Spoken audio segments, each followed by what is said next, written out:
Boas-vindas para todos, presentes, encarnados, encarnados, que nos assistem também pelo Instagram, posteriormente pelo Instagram e YouTube. Gostaria de pedir inicialmente para que coloque o celular no silencioso. Vamos lembrar que o silêncio também é uma prece. Temos vendas de lanche, nos sábados, vendas de livros, nas quartas e nos sábados. Também recebemos doações voluntárias para a sustentabilidade das nossas atividades. Assim como também é possível você se tornar um sócio contribuinte da nossa casa. Para mais informações, faça na recepção. Nossas atividades acontecem nas quartas, nos sábados, domingos. Para mais informações, você também pode ver nas nossas redes sociais, no Instagram. Estamos recebendo sugestões e indicações de temas para as nossas palestras. Algo que você gostaria que fosse abordado, que tem interesse, alguma dúvida sobre a doutrina espírita e queira sugerir, você pode procurar a recepção e lá irão anotar. Estamos durante esse mês de junho e julho na campanha Caridade em Ação, Amor e Movimento. Estamos arrecadando e recebendo doações de alimentos para doar cestas básicas para as famílias assistidas pelo SEIS. Você pode depositar a sua doação ali naquela caixa que fica na recepção.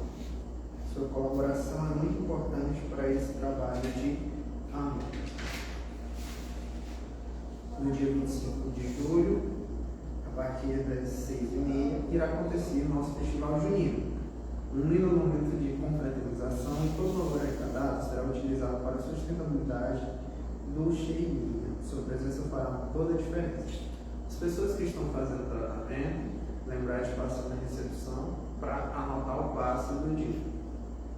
O atendimento fraterno acontece todas as quartas e sábados, ao mesmo tempo da palestra. Você agenda antecipadamente na recepção e quando for começar, o recepcionista vai chamar você aqui. Agora, eu vou ler um trechinho do livro Perguntas de Sabedoria, Novos Estudos Pastoril. Tudo tem sua hora própria. O próprio céu tem horário para as trevas e para a luz. Aprenda com a natureza. Se em certas horas precisamos receber, não se esqueça de que, noutras horas, tem a obrigação de dar. Ajude, pois, mas sem querer substituir-se a quem você ajuda. Cada um precisa caminhar com seus próprios pés para aprender a viver. Saiba distinguir o momento oportuno de dar e de receber. Agora, quem se sentir à vontade, pode fechar os olhos, sentar-se confortavelmente e vamos abordar uma expansão mental alta. Pedindo para o Mestre Jesus, uma chuva de luz e de bênçãos, que estejam conosco durante essa palestra, iluminando nossas mentes, também da nossa irmã deles, que irá proferir palavras de acalento e de consolo.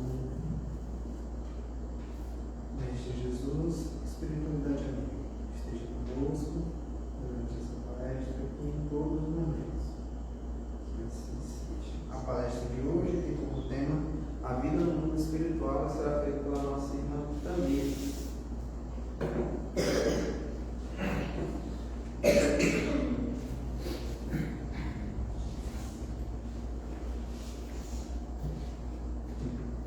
Muito obrigada, Enzo. Sejam todos bem-vindos. É sempre muito bom estar aqui podendo falar da doutrina espírita, corações tão amigos para nós. Hoje nós vamos refletir sobre a temática A Vida no Mundo Espiritual, que foi uma temática sugerida lá no nosso Instagram. Em específico, a pergunta a respeito do que a gente encontra depois da morte. Para a gente fazer um apanhado geral de como que funciona isso de plano espiritual, a gente vai começar por partes. Primeira coisa que a gente precisa entender é que nós somos espíritos. E na condição de espíritos, nós somos imortais. Então, quando acabar essa vida, quando a gente morrer, a gente vai continuar vivo. Porque o nosso espírito ele não morre. Partindo desse ponto que o nosso espírito ele não morre,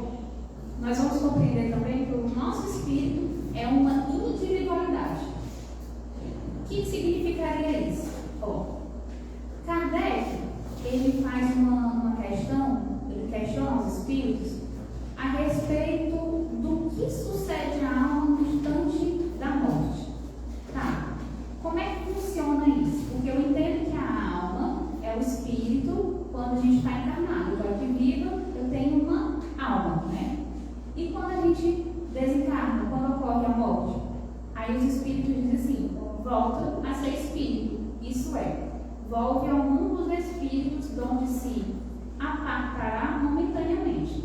Gente, quando a gente chega aqui nesse plano terrestre, nós saímos do plano espiritual e viemos para cá. A gente deixa lá toda uma bagagem, vida, que a gente veio construindo desde o princípio da nossa existência. Nós fomos criados simples e ignorantes.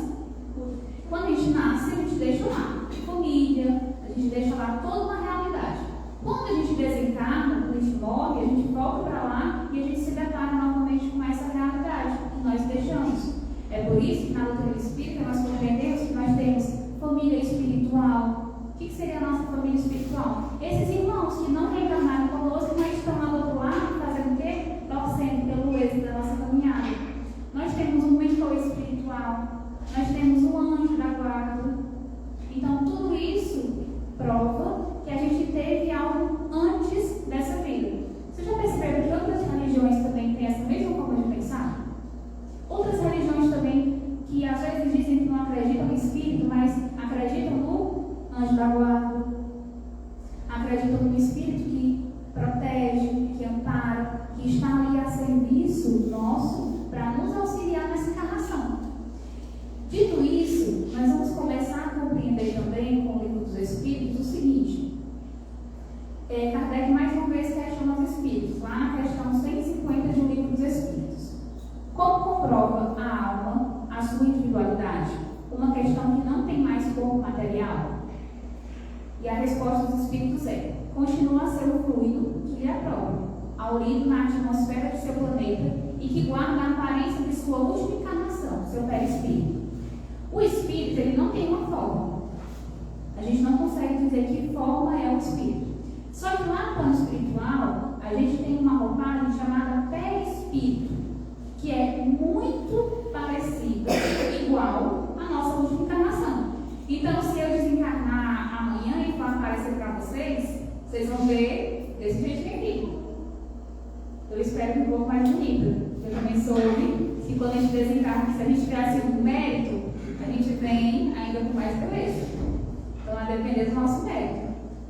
Não sei se vocês já tiveram a oportunidade de sonhar com alguém que desencarnou, e às vezes a gente sonha com aquela pessoa que está com pele assim, tão reluzente. Não sei se já aconteceu com vocês. Eu lembro que eu sonhei com uma amiga minha, ela estava assim, com uma pele tão de porcelana, que reluz, né, o que aquela pessoa está vivenciando agora no plano espiritual. Quando a gente está bem, a gente não irradia, e irradia beleza, e irradia felicidade. Então, dessa forma eu sonhei com ela. E isso mostra também como que está aquele irmão lá no plano espiritual. E o fato da gente sonhar com essas pessoas que já desencarnaram também é uma prova que a vida continua do outro lado. Eu vou falar para vocês a respeito de um livro muito especial que eu estou lendo no momento, se chama Um Céu para o Meu Filho. Esse livro conta a história do Bezerra de Menezes. Quem não conhece Bezerra de Menezes, ele é um espírito muito evoluído, que viveu na Terra, e já na Terra ele já possuía assim, uma evolução espiritual muito grande. Ele foi um médico, é conhecido, né, no meio espírita como o médico dos pobres, porque ele ajudava realmente quem não tinha condição, numa época que a medicina não era tão acessível. E o Bezerra de Menezes, nesse livro, ele tem uma tarefa muito especial. A tarefa de auxiliar as mãezinhas enlutadas no processo de cura da ferida da alma que acontece no momento do luto.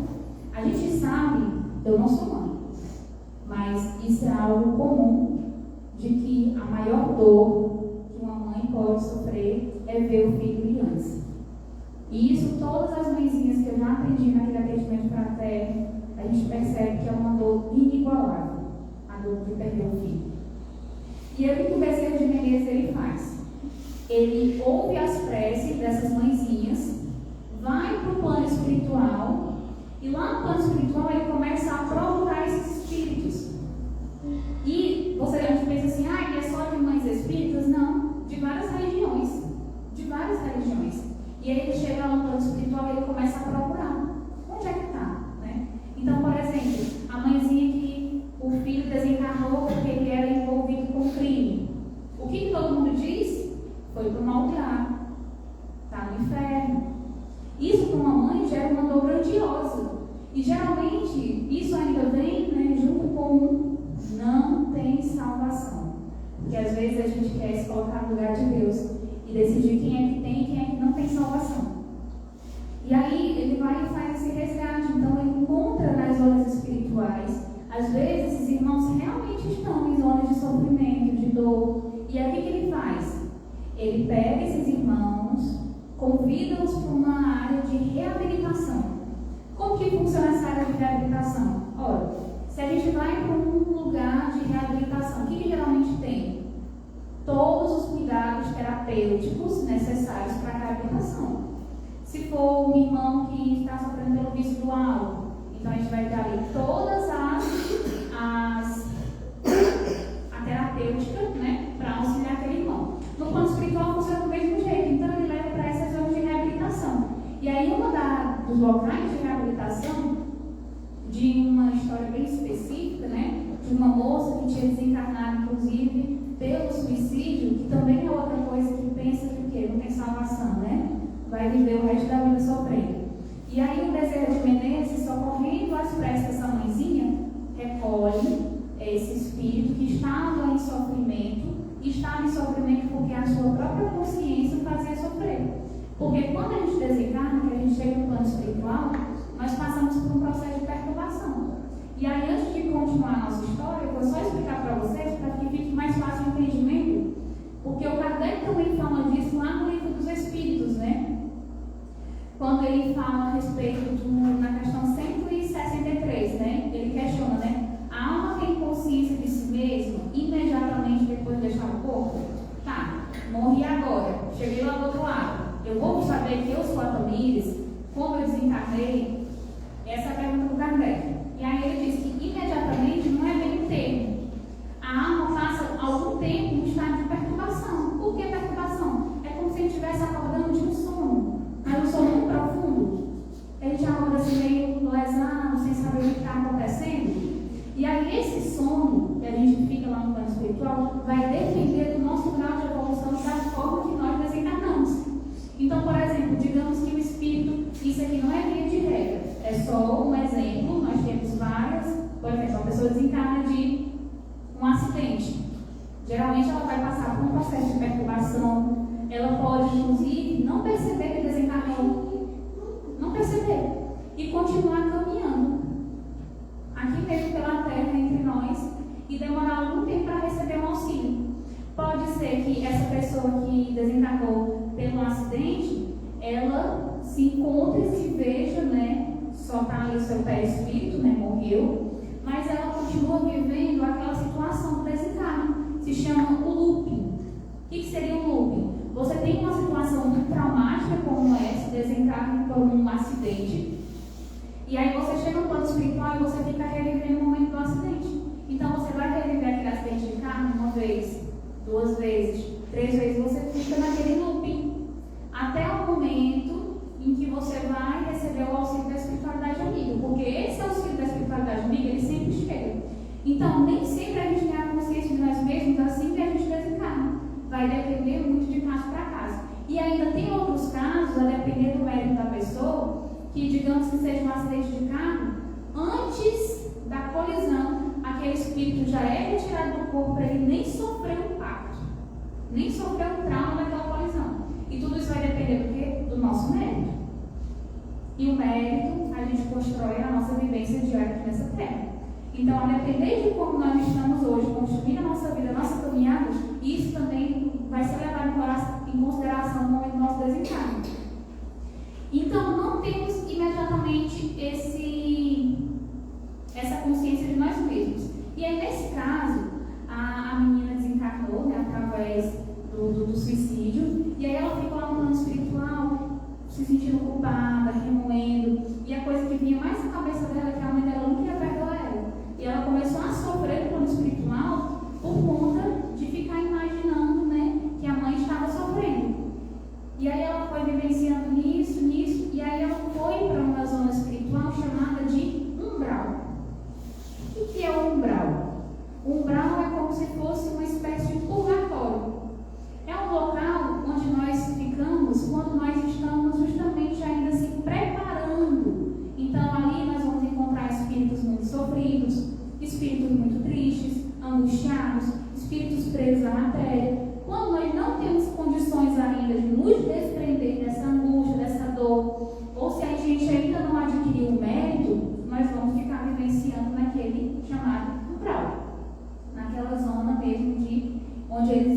de sofrimento. E aí ele chega nessa zona espiritual para recolher esse espírito, né? Ela estava nessa vivência de muita dor, de muita tristeza, se sentindo culpada, e ele vai na pedido da mãe. Lembra que Chico Xavier diz, né, que a oração de uma mãe, ela arrebenta as portas do céu? Então, é nesse sentido mesmo. Então, ele vai até ela, ele recolhe esse espírito e ele leva para esse lugar de reabilitação. E eu achei muito bonito o lugar de reabilitação, porque o Bezerra de Menezes descreve esse local como um jardim, que não é igual ao jardim que a gente vê na Terra, porque é um jardim belíssimo, belíssimo. De todos que vocês já viram, imagine um que seja mais lindo do que esse, com um lago, árvores gigantes. E no quarto dessa menina tinha várias imagens, ficava passando assim como se fosse uma televisão, cenas de quando ela era criança. Eles pegaram as cenas das memórias mais felizes dela. A gente lembra lá no Divertidamente, né? A gente tem, né, aquelas memórias mais felizes, e ele começava a passar naquela televisão. Por quê? Vamos pensar aqui comigo. Aquele espírito, ele não estava vivendo na dor, no sofrimento, na angústia, na culpa? O que a gente precisa fazer? Pensando com a cabeça mais ou menos de um psicólogo, a gente precisa tirar ele daquela vivência. A gente precisa tirar ele daquela realidade de dor. A gente precisa depositar naquela criatura uma nova perspectiva. Então, ela ficava assistindo, né, as memórias mais felizes dela, para começar a dissipar aquela angústia, aquela tristeza, e ela enxergar uma nova realidade. E isso, juntamente com todo um acompanhamento, porque nesses lugares de reabilitação existem pessoas. Aqui na nossa terra a gente tem os psicólogos, os psiquiatras e tantas outras pessoas dotadas de conhecimento para nos auxiliar. Lá no plano espiritual são muito mais avançados. Muito mais avançados. Todas as ciências que nós conhecemos aqui na terra, no plano espiritual é mais avançado. Então, nesse local de reabilitação, ela ainda tinha uma escuta terapêutica, ela ainda tinha toda uma assistência para ela. Aí ela começou a ser preparada para o momento do reencontro. Porque nessa região também, nesse local de reabilitação, eram feitos também esses reencontros. Então, tanto ela, essa moça que tinha desencarnado através do suicídio, quanto a mãe dela, estavam as duas sendo preparadas para o reencontro. E aí o Bezerra de Menezes arquiteta lá no plano espiritual esse reencontro das mães com os seus filhos. E esse reencontro ele é muito bonito, porque geralmente a mãe, ao acordar, não lembra. Uma ou outra que lembra, mas geralmente elas não lembram. Mas quando elas retornam para o corpo, depois do sono, que elas acordam com aquela sensação de bem-estar, acordam mais tranquilo. E aí eu gostaria que vocês lembrassem na mente de vocês aquela mãezinha que passou por uma dor muito grande, de processo mesmo de luto pelo falecimento de um filho, e depois a gente vê ela bem. Ou qualquer pessoa. Não tem gente que a gente pensa assim, que vai sofrer muito e a gente vê, olha, essa pessoa está tão bem. Por que será? São esses reencontros que a gente tem lá no plano espiritual e que a gente volta a revigorar. Porque imagina só, eu ver a pessoa que eu amo, que estava sofrendo, enferma, doente, eu vejo ela no plano espiritual, num jardim desses, com todos esses cuidados. Ou se não, eu vejo ela lá no jardim florido. O que eu percebo através disso? Eu percebo que aquela pessoa já foi auxiliada pelo plano espiritual, já está sendo cuidada no plano espiritual, talvez já recebeu inclusive tarefas no plano espiritual, porque quem leu as obras de André Luiz sabe que a gente trabalha lá igual trabalha aqui, setores diferentes, mas a gente trabalha lá igual trabalha aqui. Então isso é para a gente ilustrar que a vida do outro plano, que é o plano espiritual, não é tão diferente da nossa realidade aqui da Terra. Não é. Só que ela vai depender da nossa vivência aqui na Terra. Tem uma outra questão, que é a questão 164 do Livro dos Espíritos, que Kardec pergunta. A perturbação que se segue à separação da alma do corpo é do mesmo grau e da mesma duração para todos os espíritos? E aí os espíritos respondem, não. Depende da elevação de cada um. Aquele que já está purificado se reconhece quase imediatamente, pois que se libertou da matéria antes que cessasse a vida do corpo. Enquanto que o homem carnal, aquele cuja consciência ainda não está pura, guarda por muito mais tempo a impressão da matéria. Vou dar um exemplo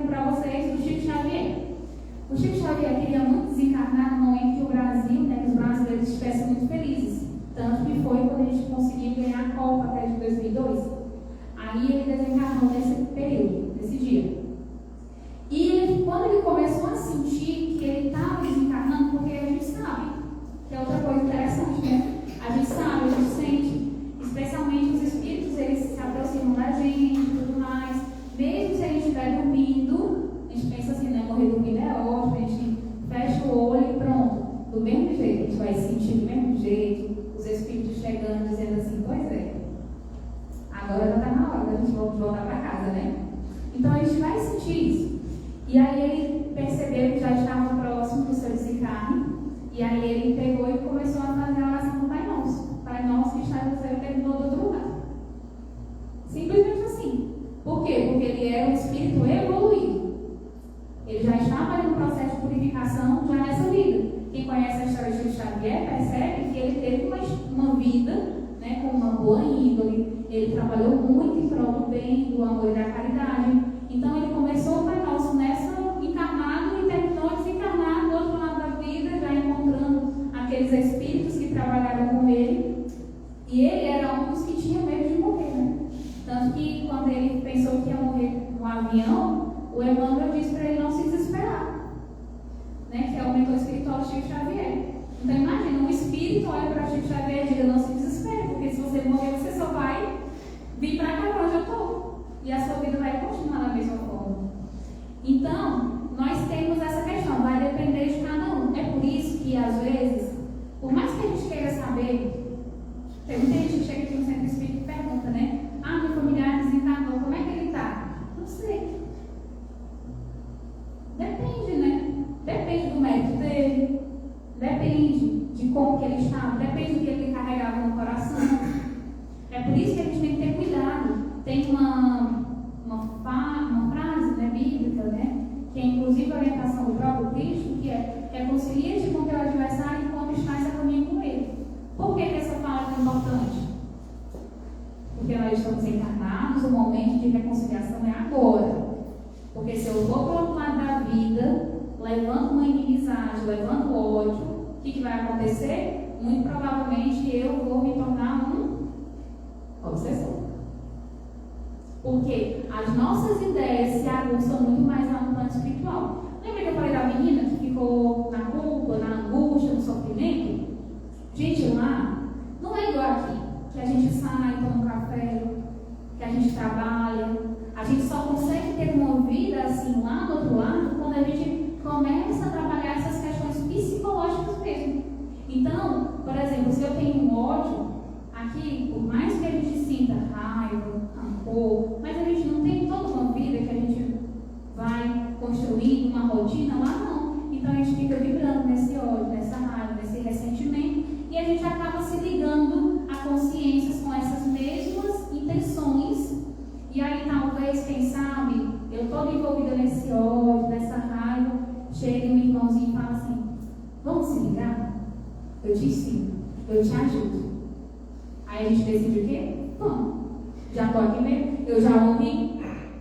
E aí a gente começa a ter uma vivência no plano espiritual totalmente equivocada. E é assim que se formam os nossos obsessores. Os que a gente tem hoje, os inimigos desencarnados que nos acompanham, são assim. Eles partiram carregando consigo ódio, rancor, e nós temos com certeza parcela de culpa. Tem gente que fala assim, ah, mas eu queria saber o que foi que eu fiz. Gente, não queira saber que você deve ser obsessor. Não queira saber, porque com certeza não foi uma coisa boa. Ele com certeza tem motivos por esse ódio. E o que a gente faz desse lado da vida, sabendo que existem esses irmãos que nos odeiam, que são os nossos inimigos, é orar por eles. Orar por eles. É a coisa melhor que a gente pode fazer. E fazer o bem para que através da nossa vivência, eles também tomem como exemplo. Então, por isso que a gente tem que ter muito esse cuidado. Um outro ponto importante, a gente aqui falou rapidamente do umbral. Eu vou citar para vocês, inclusive, um trecho lá na obra Nosso Lar, está lá no capítulo 12, dizendo que o umbral, ele começa na crosta terrestre. E todos nós, ao desencarnar, passaremos por esse umbral. É natural, a nossa passagem pelo umbral. A depender do tempo que a gente vai ficar no umbral, depende, né, como eu falei, da nossa evolução. É a zona obscura de quantos no mundo não se resolveram Espiritismo, nós temos lá no capítulo que trata sobre ser perfeitos, uma parte que se chama, intitula O Dever. E o dever, quando bem cumprido, dá ao espírito a sensação de paz. Nós estaremos em paz. E aqui o que ele está dizendo? Que geralmente ficará nesse local de sofrimento, de angústia, como ele disse, nessa zona obscura, aqueles que não estiverem, não resolveram atravessar as portas dos deveres sagrados, ou seja, quem não cumpriu com seus deveres. E quais são os nossos deveres? Nós, antes de reencarnar lá no plano espiritual, nós fizemos um planejamento reencarnatório. A gente planejou as coisas macro da nossa vida. Geralmente o que a gente planeja? O filho, o cônjuge. Geralmente a gente planeja a família, a gente já sabe mais ou menos em qual família a gente vai reencarnar, quem serão as pessoas que nós iremos conviver. A profissão também é algo que a gente geralmente se compromete, a gente vai fazendo todos esses compromissos. E aí, quando aqui na Terra a gente não cumpre esses compromissos, geralmente o que nos dá é justamente aquela sensação de falta, né? Não cumprir com os meus deveres. E aí isso vai me levar para o arrependimento, para a culpa, para esses sentimentos menos elevados. Então, quando eu não cumpro com os meus deveres, o risco de eu estar mais tempo no plano espiritual, nessa zona do umbral, é bem maior. Tá, mas por que a gente fica lá? Porque nós precisamos cumprir com o dever que a nossa consciência nos impõe, que é de nos voltar o olhar para o bem, para o amor e para a caridade. Vou dar aqui um exemplo para vocês. O André Luiz, ele passou um bom tempo no umbral. E ele era um médico, ele tinha seus méritos, mas também aqui na Terra ele realizou, né, ele teve, né, uma vida também de muitos débitos que ele foi adquirindo no decorrer da sua vida. O André Luiz, quando ele chegou lá no plano espiritual, ele ficou no umbral durante um longo tempo. E aí ele conta que lá no umbral ele começou a sentir a sua barba crescendo, porque as necessidades fisiológicas, elas também são de acordo com o nosso grau evolutivo. Então, no caso de André Luiz, ele sentia a barba crescendo, ele sentia que as roupas, né, as vestimentas dele, a cada tempo que passava, ficavam sujas, desgastadas. Muitos sentem a fome, a sede, né, necessidades mesmo. E aí, o que fez com que aí ele começou a abandonar o coração, começou a se arrepender, e aí atrelou-se o arrependimento do André Luiz e a rogativa da sua mãe, que já estava no plano espiritual e era o espírito superior. Então, a mãe do André Luiz pediu por ele, né?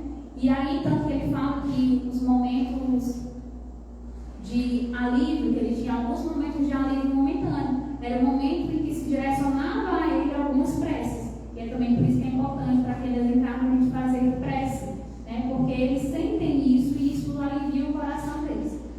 E aí ele fala justamente isso, né? Que ele ficou lá nesse plano lá no umbral durante um bom tempo e depois ele recebeu a oportunidade de uma colônia espiritual de reabilitação, de tratamento chamada Nosso Lar.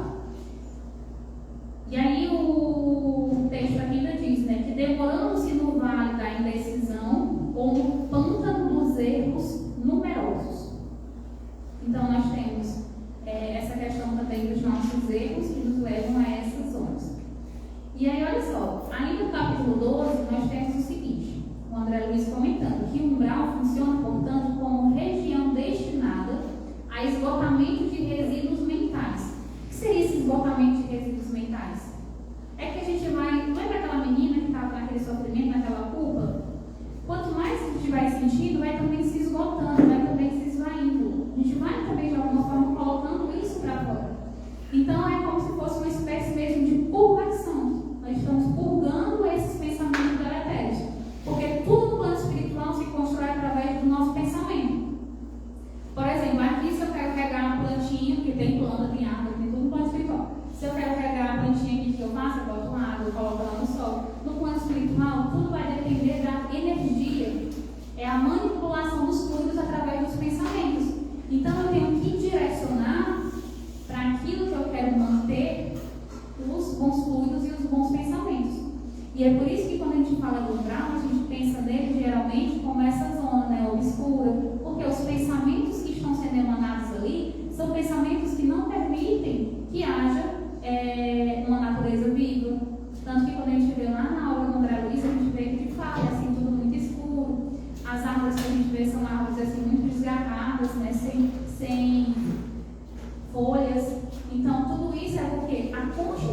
E aí ele continua dizendo, uma espécie de zona purgatorial onde se queima a prestações do material deteriorado das ilusões que a criatura adquiriu por atacado, menosprezando o sublime ensejo de uma existência humana. Então lá a gente vai eliminando tudo aquilo que já não nos serve mais, a gente vai eliminando, e aí quando a gente conseguir eliminar tudo, e a gente vai com certeza ficar no processo de sofrimento lá, a gente recebe dos espíritos amigos a oportunidade agora de se refazer, de se renovar, de se transformar, e é por isso que a gente vai para essas colônias espirituais.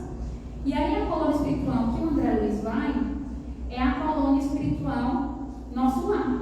Nessa colônia Nosso Lar, o que ele faz? Ele vai primeiro passar por todo o processo, né, de higienização mental, e aí ele começa a trabalhar. Aqui na Terra ele era médico. Lá no plano espiritual, ele começa na limpeza, ele começa em outras atividades, até chegar um momento, né, que ele vai poder exercer a medicina lá no plano espiritual. E é interessante essas zonas de recuperação, como por exemplo o Nosso Lar, porque o próprio livro ele mostra que o André Luiz viu pertinho de Nosso Lar, nessa colônia espiritual, bem pertinho, vamos pensar na colônia como sendo uma cidade. Ele viu pertinho dessa cidade, ele viu um espírito muito sofrido, muito adoecido mesmo, enfermo. E aí ele questiona o porquê que esse espírito não poderia entrar. Aqui já não é um hospital, aqui já não tem todo o amparo, essa colônia, por que esse espírito não pode entrar? E aí é explicado para o André Luiz que aquele espírito não poderia entrar na colônia Nosso Lar, porque senão ia começar a desequilibrar a atmosfera. Lembra que tudo é construído pelo pensamento? Então, aquele irmão, naquela situação que ele se encontrava, naquele desequilíbrio, entrando nessa região do Nosso Lar, não ia auxiliar, pelo contrário, né? Ele não iria se auxiliar, ele iria desequilibrar aquela região. É por isso que ele precisaria passar, naquele espírito ia passar momentaneamente, com um pouco mais de tempo, naquele processo de sofrimento, até poder receber o amparo e a proteção que ele necessita. E aí, além disso, nós temos uma outra obra também, muito comentada no nosso meio, que é a obra Memórias do Suicídio. Você já ouviu falar dessa obra? Uma obra um pouco densa, né? Não aconselho a leitura para os iniciantes, mas uma obra também que retrata esse processo de resgate de um irmão que desencarna pelo suicídio, e ele se encontra também no plano espiritual, no umbral, com todo esse sofrimento. E lá retrata que de tempos em tempos tem essas caravanas desses espíritos amigos que vêm recolher essas almas em sofrimentos para levá-los para essas regiões de reabilitação. E aí, toda vez que eles vêm, eles procuram aqueles espíritos que já estão em condições de receber o tratamento. E aí, se a gente for parar para pensar aqui na nossa terra, aqui no plano espiritual, quem já teve a oportunidade de lidar com uma pessoa no vício do álcool, por exemplo, sabe que se eu quiser que aquela pessoa ela passe por uma reabilitação, que ela vá para uma clínica, não é suficiente não. Quem tem que querer é a pessoa. Só dá certo se a pessoa quiser. Só se a pessoa quiser. Então não basta querer. No plano espiritual é da mesma forma. Por que os espíritos não socorrem a todos? Porque nem todos querem. Ou se não, tem o querer da aparência. O que seria o querer da aparência? Não, eu quero me reabilitar no vício do álcool, eu quero me reabilitar nesse vício, porém eu não quero passar pelo processo de abstinência. Não tem gente que quer se curar do vício, mas não quer passar pelo processo de abstinência? Quer e não quer, a gente chama. Lá no plano espiritual da mesma forma. E aí nós temos lá no plano espiritual um aparelho. Aqui nós não temos esses aparelhos que a gente consegue enxergar o corpo humano, por exemplo, uma ressonância magnética. Pronto, lá nós temos um aparelho chamado psicoscópio, que ele não enxerga o corpo, nem apenas o espírito, mas de fato ele enxerga as fibras mais íntimas da alma. Então a gente reconhece os desejos daquela pessoa, a gente reconhece de fato o que ela quer. Aí, por exemplo, por isso que às vezes nessas obras nós vamos ver ali espíritos que estão pedindo para essas caravanas de espíritos amigos, eles pedem, me ajuda, me ajuda. Só que quando coloca o psicoscópio que vê a própria alma, não quer. Por quê? O querer ali está só na aparência. Não é verdadeiro. Então, tudo isso custa. Eu tive a oportunidade de receber uma comunicação de um espírito que é um familiar meu, que se encarnou há muitos anos atrás, pelas portas do adoecimento através do câncer. Desencarnou através do câncer. E ele não tinha conhecimento de nada do que era plano espiritual. E ele conta, né, na carta, né, que para ele tudo aquilo era muito novo, tudo aquilo era muito diferente, que ele jamais na vida dele imaginou que seria daquela forma. E ele fala, né, de todo o processo de recuperação. Aí a gente lembra também que lá nessa hora do nosso lar, nós temos uma moça que ela desencarna com tuberculose. Quem leu a obra sabe disso, né? A moça desencarna com tuberculose. Aí ela chega do outro lado da vida, ela já não chega lá curada, não. Ela ainda chega com esse adoecimento. Ela ainda chega com a tosse, com a fragilidade. Por quê? O processo de adoecimento na Terra, nem todas as pessoas têm mérito de desencarnar e chegar lá e estar curada. Algumas sim, outras não. E aí quando chegam lá no plano espiritual, quando se tem o mérito, ainda tem essa possibilidade de ir para essas áreas de reabilitação, receber o quê? O amparo, continuar seu tratamento com os médicos do alto. E aí tanto que essa moça ainda passa por um tempo. Quando a gente fala, por exemplo, do processo do câncer, nós compreendemos que uma das origens do câncer, o sentimento que origina as moléculas cancerígenas, é o sentimento da mágoa. Então, digamos que aquele processo de câncer não foi suficiente para dissolver aquela mágoa, para que aquela pessoa conseguisse perdoar. Chegar no plano espiritual, ela ainda vai precisar passar, né, por um tratamento com os médicos do alto, até que ela consiga se desfazer daquele sentimento da mágoa. É por isso que o perdão ele não é uma escolha.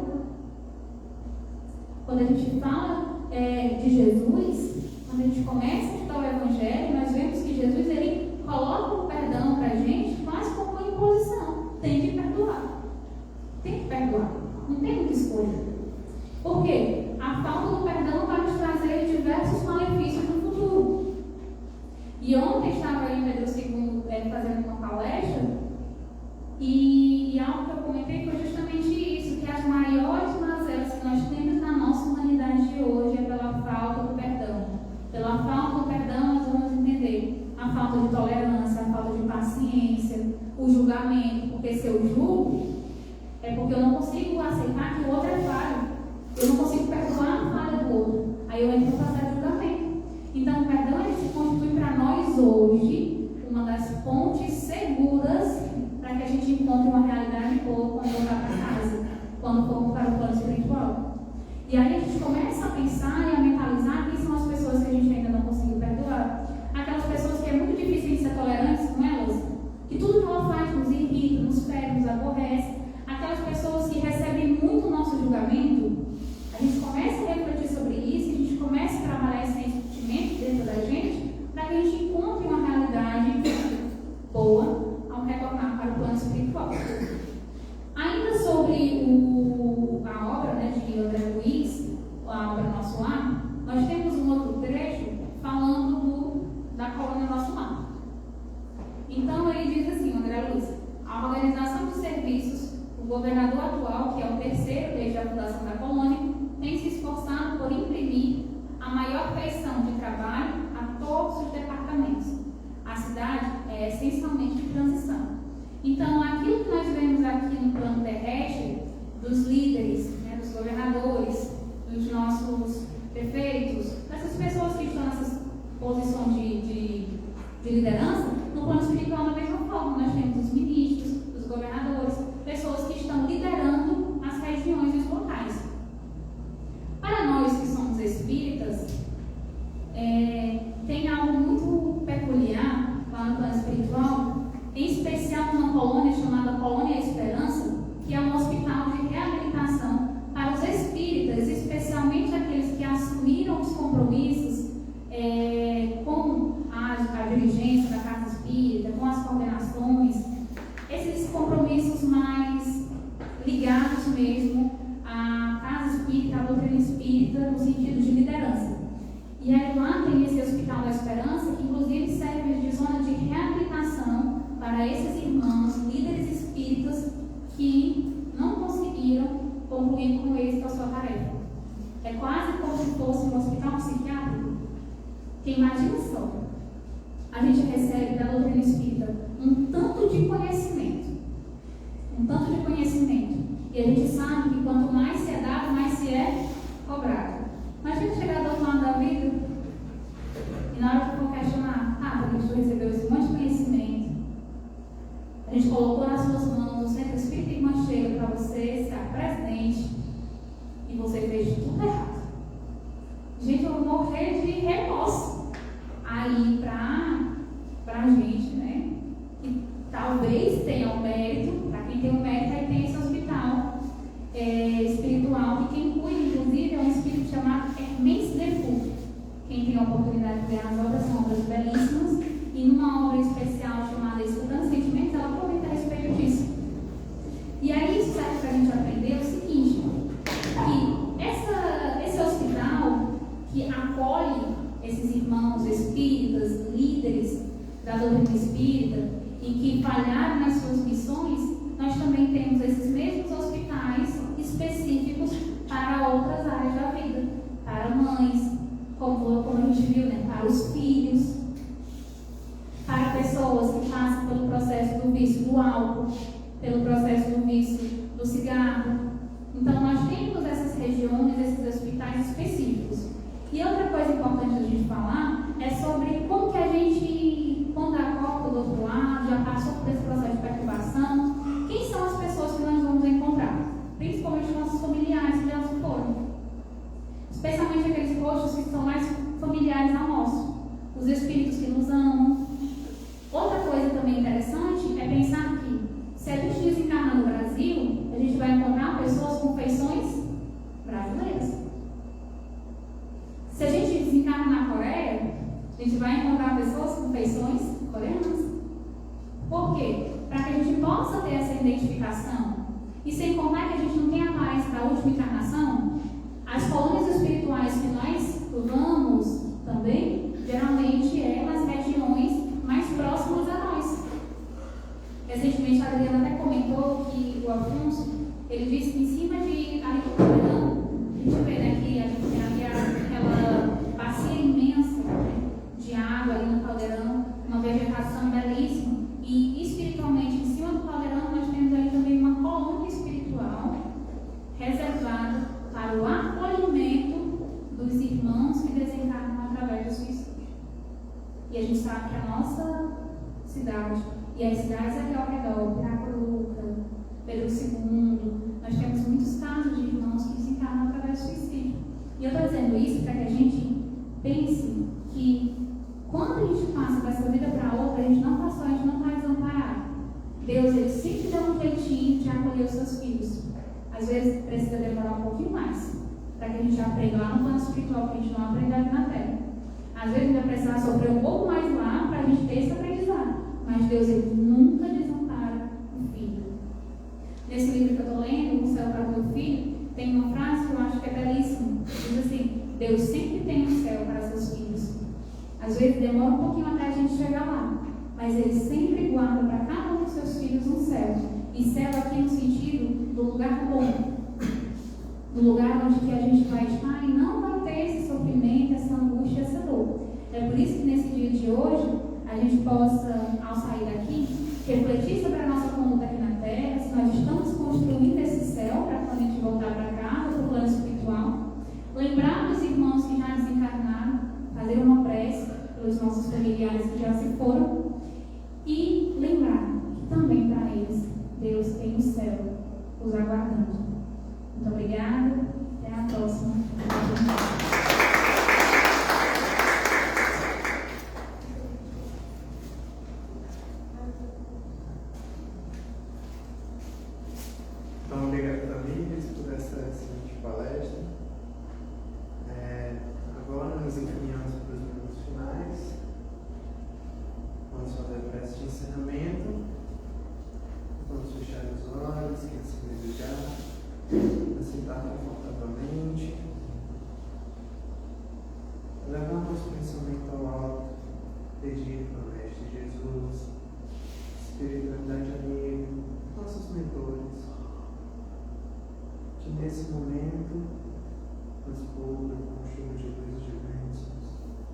agradecidos por tudo que recebemos, que possamos ter bons dias pela frente, uma semana abençoada, e que possamos melhorar cada vez mais. Que assim seja, graças a Deus.